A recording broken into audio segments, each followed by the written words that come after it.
पर इस्लाम की बात आए वहां पर उमर की बात होती है, जहां उमर की बात हो वहां इस्लाम की बात होती है, और जहां पर इस्लाम है वहां पर उमर है, और जहां पर उमर नहीं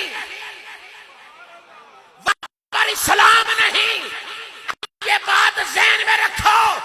कोई जितना मर्जी कुरान सर पे उठा के अपने ईमान का इजहार करे, लेकिन इस जुमले को आपने भूलना नहीं, जहां पर इस्लाम है वहां पर उमर है, जहां पर उमर है वहां पर इस्लाम है। अरे जहां पर उमर नहीं वहां पर इस्लाम नहीं। कोई कुरान को सर पे रख कर कहे मैं मोमिन हूं, मैं उसको ईमान वाला नहीं मानता, चूंकि वहां पर उमर नहीं।